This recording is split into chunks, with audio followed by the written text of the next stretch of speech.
Readings of Almighty God's Words. Exposing Antichrists. Item 9. They do their duty only to distinguish themselves and feed their own interests and ambitions. They never consider the interests of God's house, and they even sell out those interests, trading them for personal glory.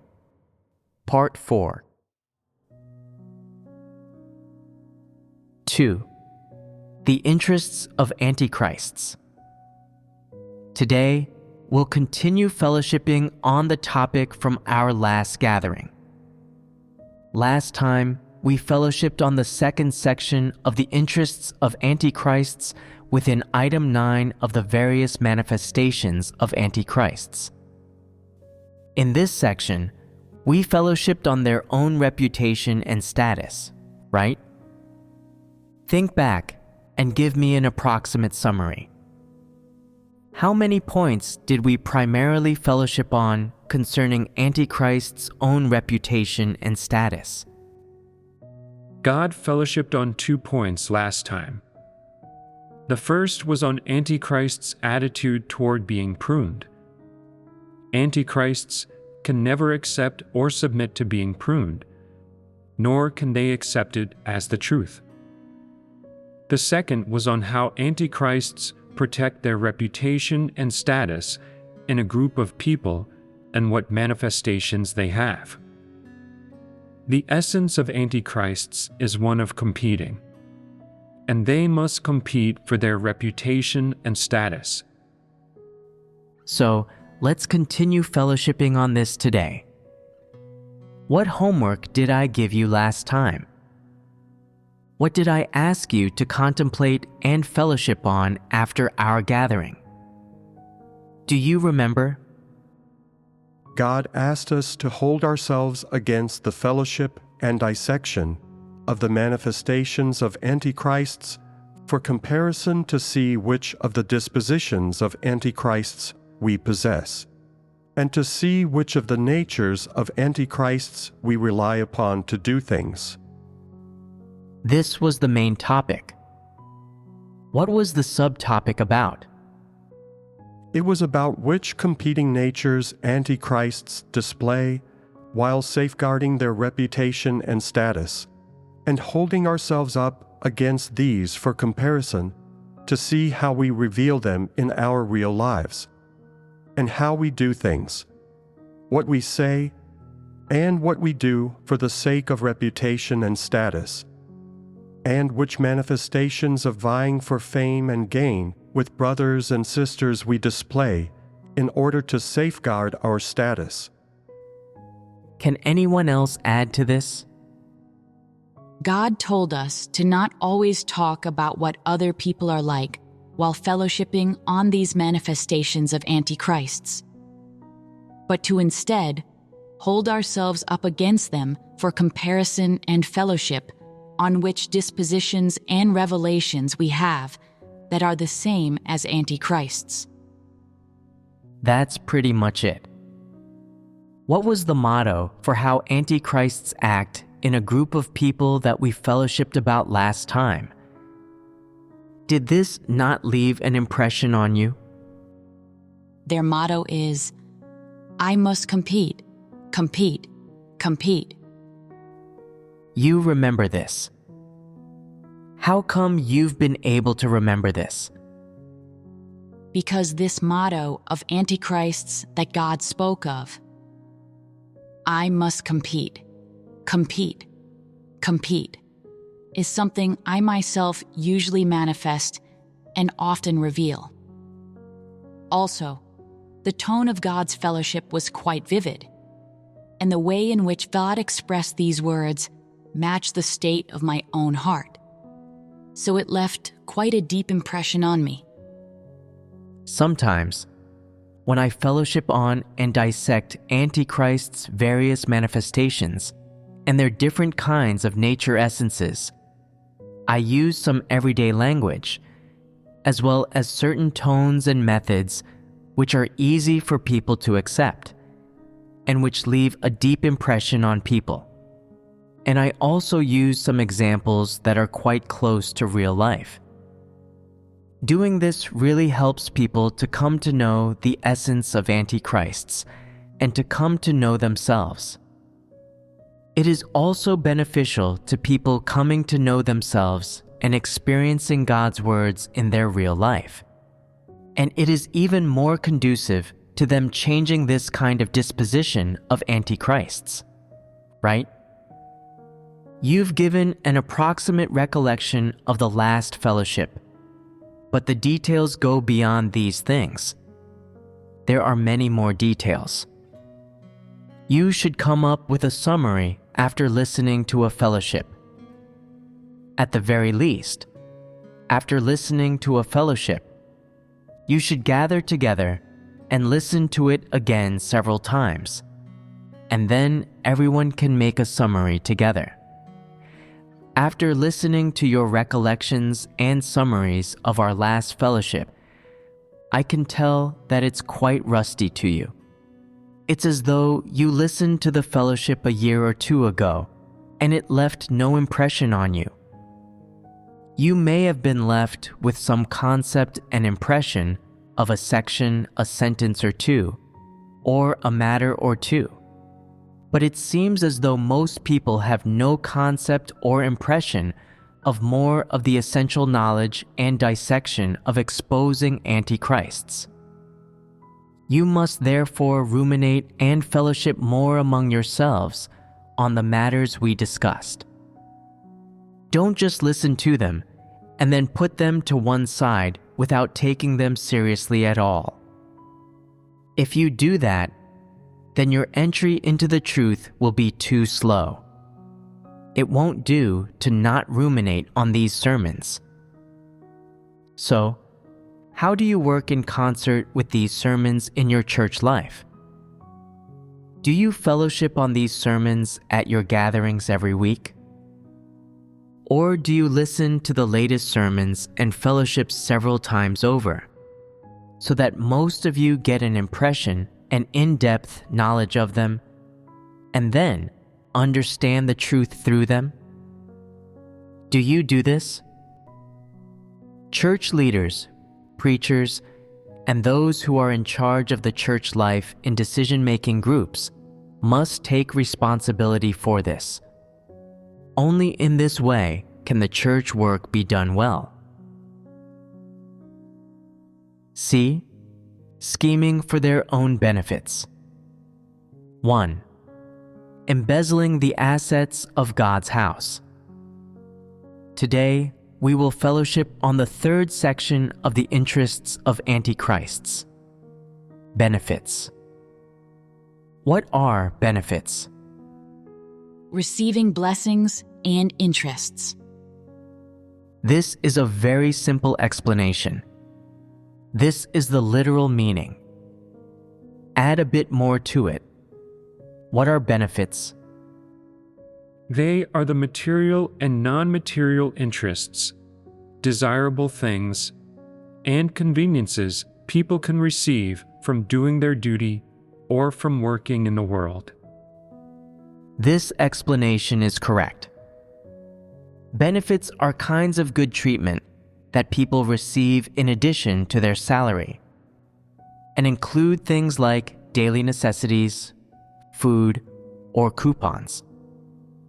They also refer to conveniences and the material or non-material treatment one gets while doing one's duty. All of these things are benefits. Now that I've explained what this term means, do you all know the areas, examples, and manifestations that we will fellowship on in this section? Certain people's behaviors and actions are flashing through your minds right now, as well as the people who are capable of doing these things, right? Who are the first people you think of? People who take advantage of their status to live off the church. This is one type of person. These people do their duties too. Some of them have status, they are leaders and workers at various levels or supervisors, while others do ordinary duties. What manifestation do they all have in common? While doing their duties, they continuously do some work and do certain things for their own flesh, their families, and their own enjoyment. Every day they rush around and pay a price, and the thing they always bear in mind is what desirable things they will obtain through doing this task or doing this duty. They are always planning and calculating about what conveniences and preferential treatment they can get out of it. Once they know, they will do whatever it takes to get these things, and even more so, they will certainly not pass up any such opportunity to get these conveniences and these interests for themselves. When it comes to this matter, you could say that they are ruthless and unfeeling, and they certainly give no consideration to their own integrity and dignity. They are not afraid that the brothers and sisters might view them negatively, and they certainly do not worry about how God might evaluate them because of it. All they do is secretly contemplate and plot how to take advantage of the duties they are doing, so as to be able to enjoy all the beneficial treatment they can. Thus, people like these have a sort of thought and argument which, on a surface level, cannot be considered wrong, which is that God's house is my family, and my family is God's house. What is mine is God's, and what is God's is mine. People's duties are their responsibilities, and all the benefits that they can enjoy from their duties are graces bestowed by God. People cannot refuse them and should accept them from Him. If I do not obtain them, then someone else will.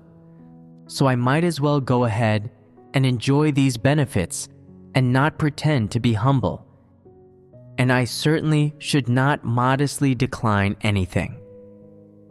I just need to strive for these benefits and reach out my hand to accept them with a submissive heart and a candid attitude. They see such benefits as a kind of treatment that they naturally deserve and ought to take possession of.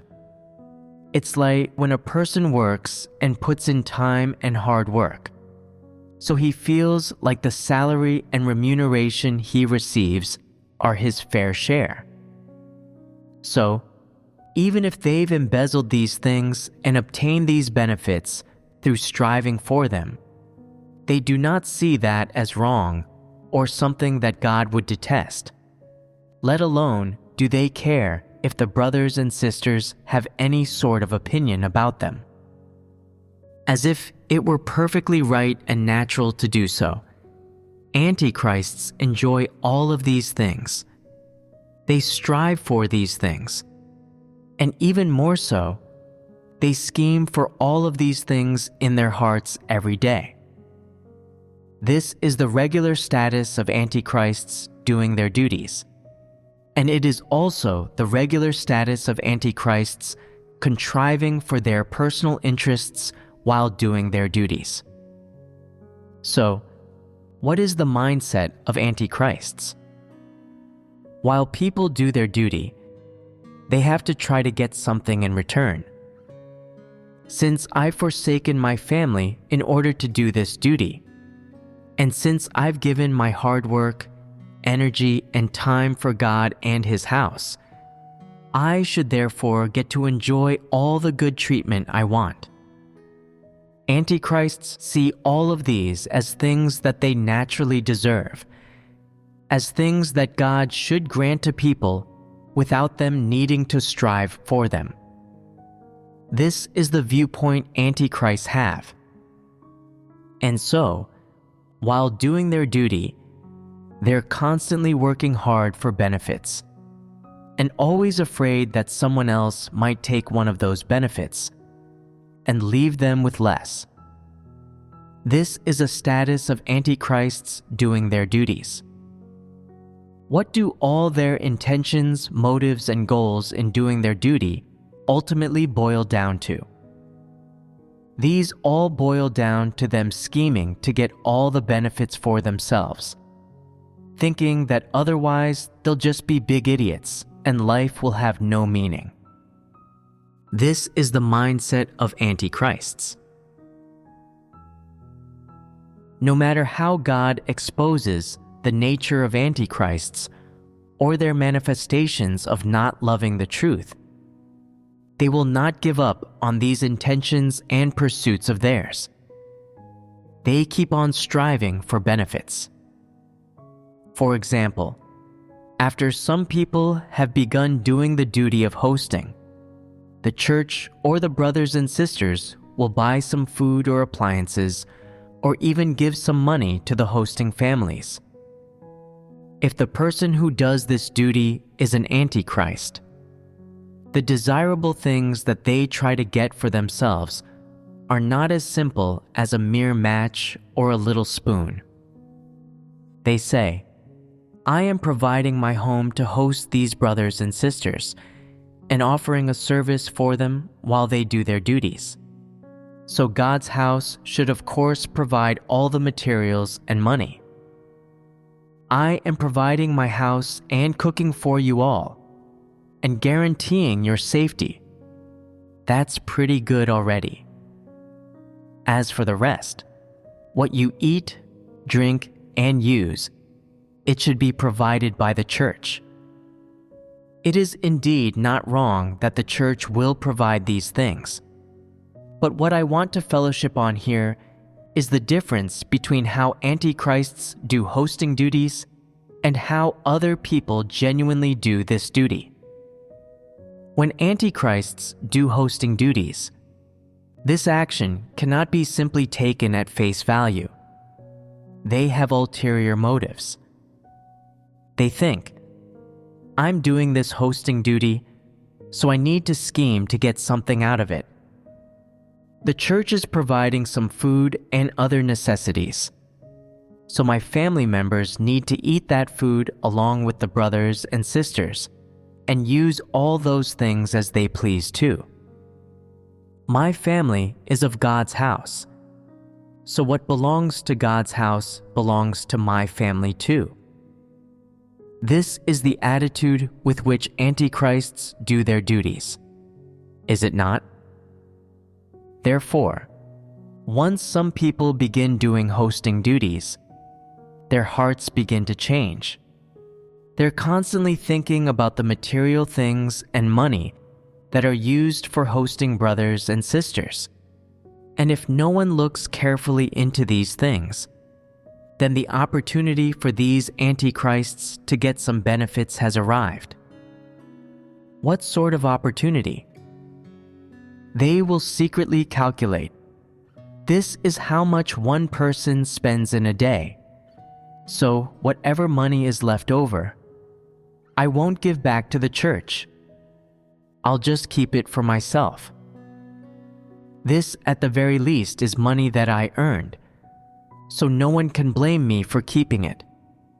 This is only what I deserve, of course. They will then put the leftover money in their pocket. Some antichrists will look for all manner of excuses to keep for themselves some of the material things donated by brothers and sisters or provided by God's house.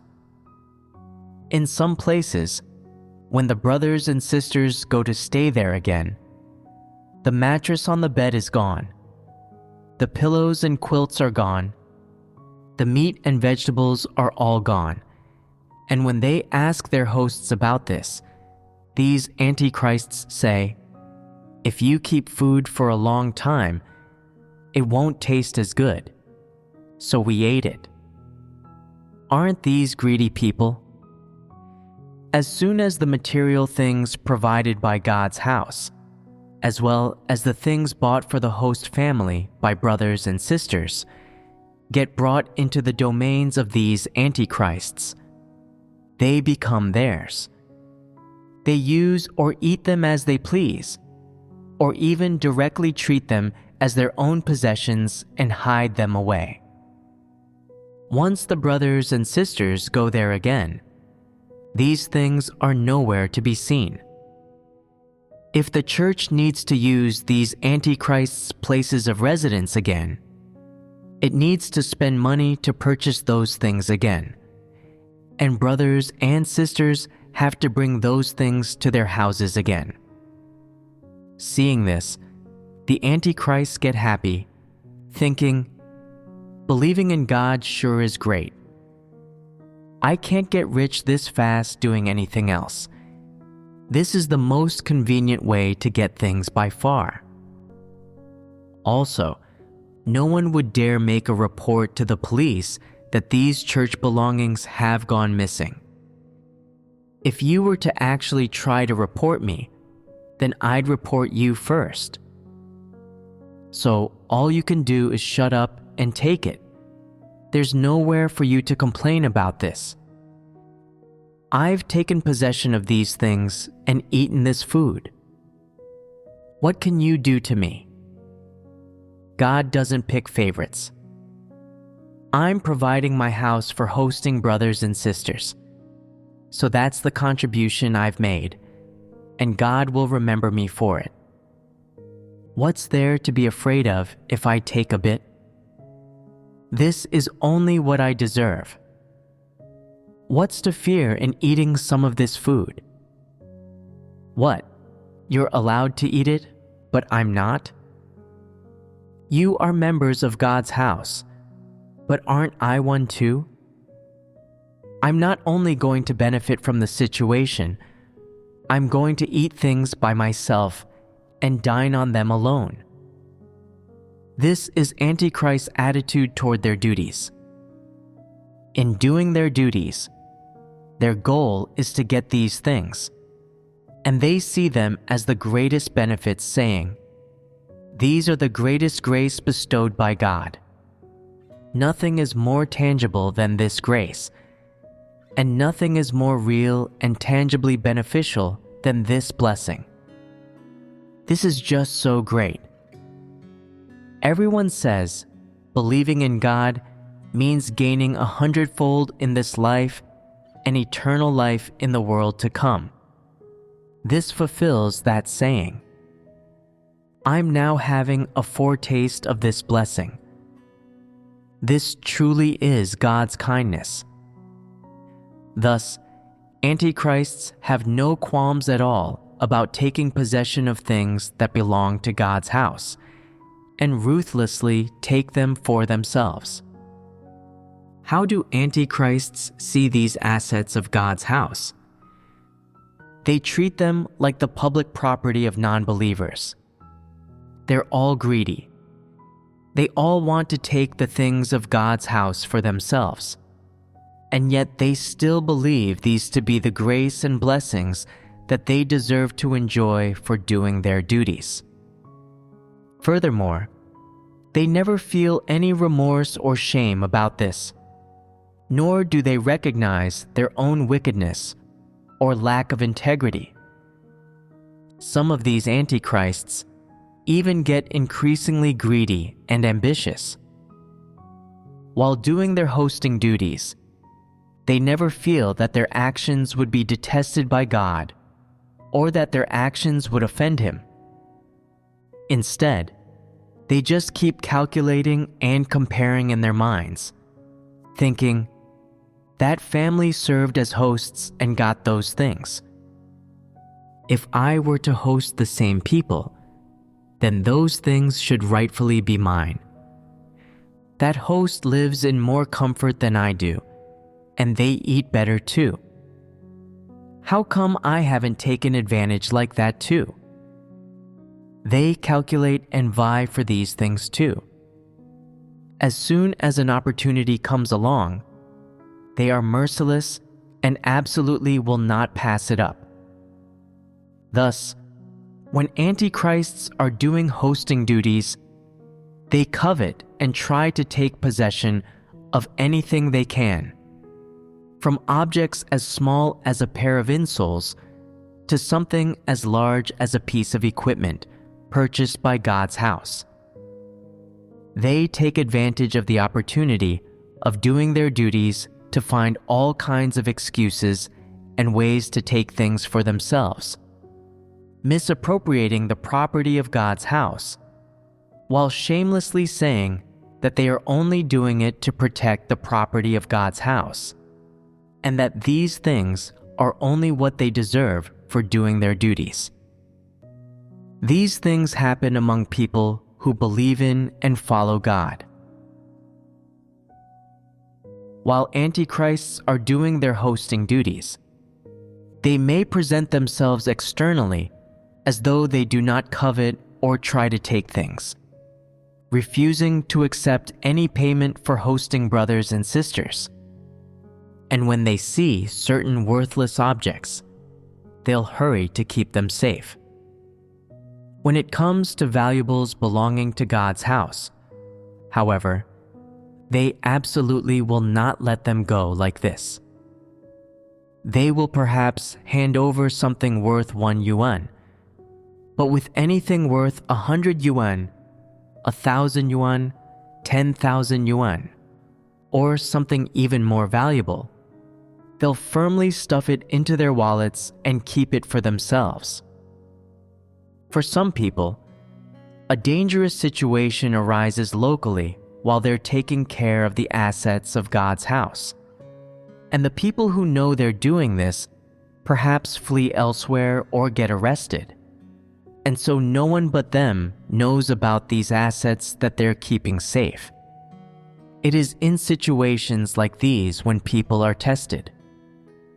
Those who truly believe in God, who love the truth and possess a God-fearing heart, can keep to their duty at all times, and they will have no idea or thought of misappropriating these assets.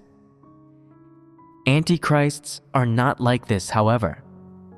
They will rack their brains and think of any way possible to take these assets for themselves. As soon as something happens to the people who know they're safeguarding the assets, Antichrists secretly feel happy in their hearts and even jump for joy. They immediately take the assets for themselves without feeling afraid at all, much less feeling any self-reproach or guilt. Some antichrists use these assets for their own household expenses and dispose of them at will. Some immediately use the money to buy things they want for their home, and some even put the money directly into their bank account and keep it for themselves. And when the brothers and sisters go to collect the assets, are antichrists then able to admit what they've done? Antichrists will absolutely never admit it. Their aim in believing in God and doing their duty is to obtain desirable things, and these desirable things include God's offerings, the property of God's house, and even the personal belongings of the brothers and sisters. Therefore, antichrists do their duty with greed, desire, and personal ambition. They aren't here to pursue the truth, to accept God's judgment and chastisement, or to accept God's salvation, but rather, they came here in order to get every benefit, all the conveniences, and all the assets. These people can be said to be filled with greed and desire. Upon what do they set their hearts? They set their hearts upon the assets of God's house. That's why when they do hosting duties, they focus on what God's house buys for whom, how much money God's house issues to whom, and how great advantages and what desirable things certain people obtain from God's house, and the brothers and sisters for doing hosting duties. These are the things they keep their eyes on. If they're asked to host ordinary brothers and sisters and can't get anything desirable from doing so, they'll come up with all kinds of excuses so that they don't have to. The moment they're asked to host an upper-level leader, their attitude does a 180-degree turn. It changes. They're all smiles, and they await the leader eagerly. They can't wait to invite this big shot they're to host to their home and worship this leader like God. They think that their ship has come in, that this is their cash cow. And if they miss this opportunity, then their chance to get rich will be gone. So how could they possibly let it pass them by?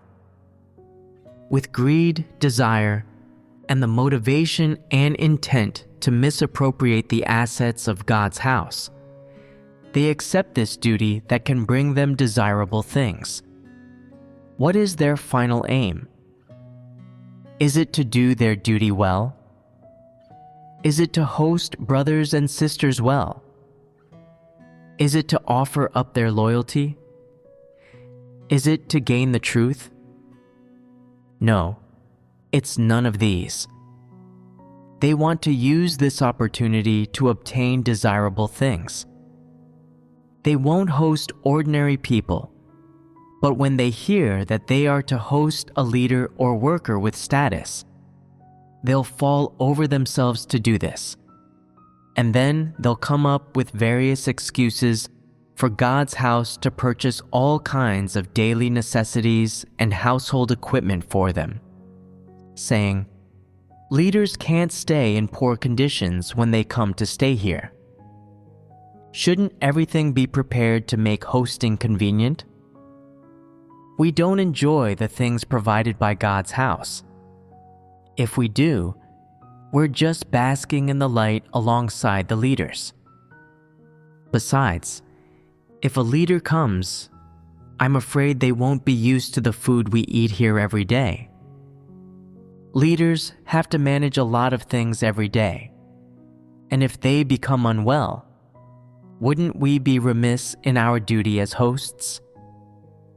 So, the church should prepare 3 meals a day for leaders. We have to have milk, bread, eggs, and all kinds of vegetables, fruit, meat, and health supplements ready for them. Isn't this a wonderful and considerate thought? Antichrists speak human language out loud, but are they really thinking of the leaders in their hearts? What exactly is their hidden aim? Their aim is not that simple. They may be poor and have never eaten or seen nice things before, and they want to use this opportunity to gain experience, to live like the rich, to live a life where all their basic necessities are taken care of, to use this opportunity to take care of their health, to eat things ordinary people can't eat and enjoy some treatment that ordinary people can't enjoy. That's why their thoughts appear so considerate. But what lies behind their consideration? They want to scheme for their own sakes. They want to obtain these things, seize these things, and they are certainly thinking over every aspect of their own schemes. They wouldn't do this for anyone else. And when they host a leader, these antichrists really are living the good life. Afterward, they wonder, living like this is great, but these things don't actually belong to me. When will these things be mine? If I get rid of this leader, I won't be able to enjoy these things anymore. But if I don't get rid of him, I really don't have the goodwill to keep hosting him. There's no way I would do this duty if it wasn't for these desirable things. Every day, I have to get up early and go to bed late. I'm constantly in a state of fear, and I have to wait on him. I always think now that there is more to lose from doing this duty than there is to gain. and that the advantages and pleasures I get from it aren't enough. What will I do if the leader keeps living here long term? I'll have to think of a way to make him leave, and then I'll have peace and quiet in my home again. Is this how people think? Would people who possess normal humanity and who genuinely do their duty think this way? No. This is how antichrists think. No matter how great the desirable things or advantages they obtain are, their greed and desire can never be satiated. They are insatiable. They think they haven't gained anything, and they don't think doing this duty is the job they ought to do. On the contrary, they think this is an additional sacrifice and price. No matter how many things they obtain or how great advantages they gain, they feel they've lost out and think that it's God's house that's benefiting at their expense, that it's the brothers and sisters who are benefiting at their expense, and that they themselves aren't getting anything desirable out of it. As time goes on, they feel that these desirable things can't satisfy them, and their greed cannot be satiated. Tell me, what humanity do antichrists possess? Do they possess any humanity? No. And do people with no humanity have a conscience? Can they do their duty while harboring a desire to perform it genuinely, as well as a desire to be humble, to be sincere, and to genuinely exert themselves? Can they do their duty without requiring payment, without seeking any remuneration, and without seeking any reward? No. Why not? They have no awareness of conscience, and no matter how great the advantages they obtain, they think them well-deserved. Isn't this well-deserved something which normal people can't think of, and something which they would never think of? Is there any sense of shame to be found in this kind of thought and attitude? No. Do people with no sense of shame possess any humanity? This matter exposes a nature which antichrists possess, which is that of being without shame or conscience. What kind of people are those without shame? What kind of people within mankind have no shame? Mentally ill people have no shame. They run naked through the streets, unaware of all the people looking at them, perhaps even laughing at the people wearing clothes, and saying, "Look at how troublesome it is for you to wear clothes. I'm running naked through the street without clothes, and I feel so free and unrestrained." Isn't this what it is to be without shame? This is what it is to be without shame. People with no shame have no awareness of conscience, and they are mentally ill. They benefit at everyone else's expense. They want to take whatever belongs to anyone else. Their greed and desire have surpassed the scope of normal human rationality. They've reached the point where they cannot control themselves and have no awareness of conscience. Can people like this gain the truth? Certainly not. They pursue only fame, gain, status, and material interests, and they never gain the truth. So, will they have a place in the kingdom of heaven? God does not save or perfect such people. Are these people to be pitied? These people are to be hated. They are disgusting, loathsome, and despicable.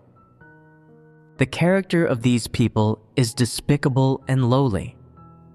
They are without dignity or shame. Their hearts are filled with greed, ambition, and desire. They just want to take advantage of the opportunity to do their duty to try to obtain interests for themselves. And they do not accept the truth at all, nor do they do things according to the truth principles. When they pray to God, they also ask for desirable things, for interests, and for God's blessings. They describe to God how they've suffered and sacrificed, and they come before God to pray about these things only in order to use the suffering they've endured and the prices they've paid to strike bargains with Him, to ask for blessings and rewards from God, and to even openly stretch out their hands to God and ask for the material treatment they want. What they want to express when they come before God are their complaints, their defiance, their dissatisfaction, their grievances, and their resentment, as well as their disappointment about their greed and desires not being satisfied. When God sees these manifestations, does He love them or detest them? When they make some small exertion for the sake of the church, they immediately come before God to declare it and claim the credit, to tell God about their sacrifices and what they've dedicated when doing various duties or doing various jobs. They're terrified that God won't know about these things, that God can't see these things, and that God will forget the prices they've paid. Therefore, these people are seen as evil and quite dead to shame before God. When they come before God to describe and declare the prices they've paid, to describe to Him what things they wish to get, and to stretch out their hands to God and ask for the rewards they want, God says, "Depart from me, you that work iniquity." What is God's attitude? People like you don't deserve to come before me. I'm disgusted with you and feel an aversion toward you. I've given you all that you want. You've already received the 100-fold that you wish to obtain in this life. What else do you want? What God wants to give to mankind is not primarily material. Instead, He wants to bestow the truth upon mankind, so that through the truth they may attain salvation. Antichrists, however, brazenly oppose God's work. They don't seek the truth, and they don't practice the truth. Rather, they want to use the opportunity of doing their duty during God's work to improperly obtain desirable things for themselves. They exploit loopholes and profit at others' expense in everything. Yet they often feel like they're losing out and haven't profited much.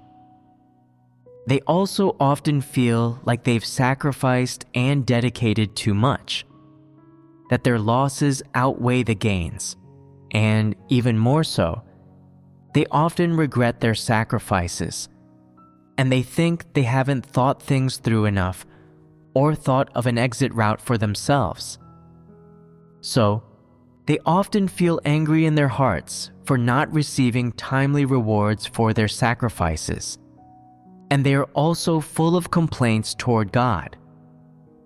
In their hearts, they're often calculating, thinking, "Isn't God righteous? God doesn't play favorites, right? Isn't God the God who blesses people? Doesn't God remember all one's good deeds and all that one has devoted and expended of oneself? I forsook my family for God's work, and I've paid the price. But what do I get from God? If their greed and desire are not satisfied in the short term, they become negative and begin to complain. If their greed and desire are not satisfied in the long term, then their innermost hearts become filled with accumulated rancor. And what are the consequences of this accumulated rancor? In their hearts, they will begin to doubt and question God. They will begin to judge God's righteous disposition, and they will even begin to doubt God's love and essence.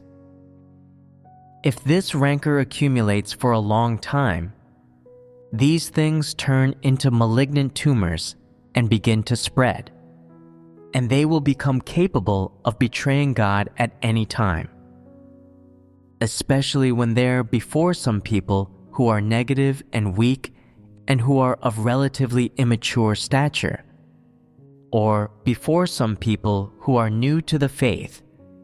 Every now and then they will reveal and spread these negative emotions, spreading their dissatisfaction with God and blasphemy about God. And they will even misguide some people who lack discernment to have doubts about God's righteous disposition and His essence. Isn't this done by antichrists? Because their ambitions, desires, pursuits, and intents are not satisfied, they are capable of doing these things and can produce this kind of attitude toward God. What disposition is this? This is clearly an antichrist's disposition and a satanic disposition.